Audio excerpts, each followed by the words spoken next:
Welcome to the IC Controls 869-22 internal data logging function tutorial. So what we have here is we have a serial cable here with a little 4-pin connector that is going to be connected on the underside of the analyzer right here. Just go in, there's a little locking groove in there, and that locks in. And the other end of it is a little RS-232 serial cable, and it gets connected to a USB adapter. So this comes out of here, and then your USB port goes into your computer. So now when you have the ICnet 869 software, the first thing you want to do is you're going to go up to the top corner into the ICnet config. So once you open that, there's a bunch of settings here, and the first thing you want to do is load your device manager, which is in the bottom left corner. Once you load that, you're going to go to your ports, comms, and you're going to see where your USB serial port is. So here, this is telling you it's on COM 6. So then you want to make sure on here, your COM port here is selected to the corresponding COM port. So that one was COM 6, we selected COM 6. All your other settings should be default. 9600 baud rate, 1 retry limit, time limit delay, and your node numbers are all fine. So you click OK, and then there's a whole bunch of different functions here. I'm just going to run through the analyzer display for now. So this is going to load your analyzer display. So into your internal logging function, there's an iLog, which is your submenu. Once you go in, CNT is your count, so this tells you how many data points you have. This is for once you stop, you're going to send the data. This is your date timestamp. Here, this is stop, so if I hit enter here, this will stop my logging, and it will flip over to start, which I will come back to in a second. This is the parameter you want to be measuring. So most people use your DO.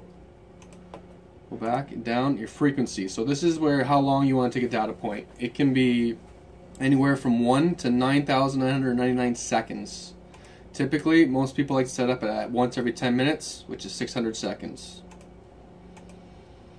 Full, this is for your buffer. So basically, this is telling you once your buffer, in other words your internal log is full, it'll stop.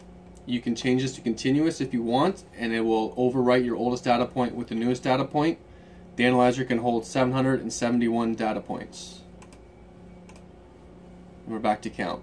So what we're going to do now is I'm just going to go and stop and show you. So it's logging right now. So if you go to stop and you hit your right arrow, it says do. And then you hit enter. It is done. So now to stop logging, and if you go back to that same function, it'll say start instead of stop. So, sorry, it's full. I've got to clear it first before you can say start. So now that you've got that, you can send the data to your computer.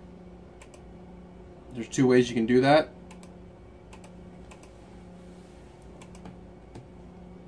So as you can see, it's running through all these. Are all the data points it's sending. So you can do it through the analyzer. Again, if you want to cancel, you can just cancel that out. So, and then you can also do it through your internal data logging function over here. So again, it's got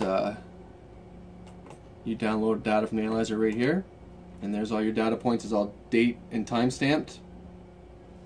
And then you have your option here to export it to where you want it to go. So you want to go down here. This will take it to, you just name this file anything you want to name it.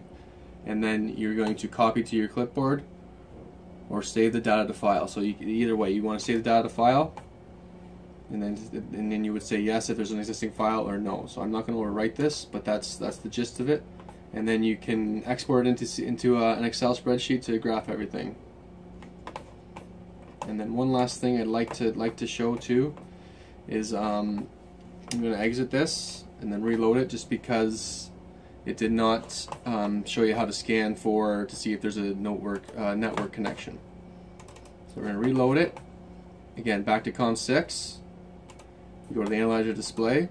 This is the first thing you should see. So there's no active nodes right now. If you hit scan network, it'll run through its little cycle, and it shows you here 869 with program version 1.30. And if you hit OK, it takes you right back to there. And I think that's the basics.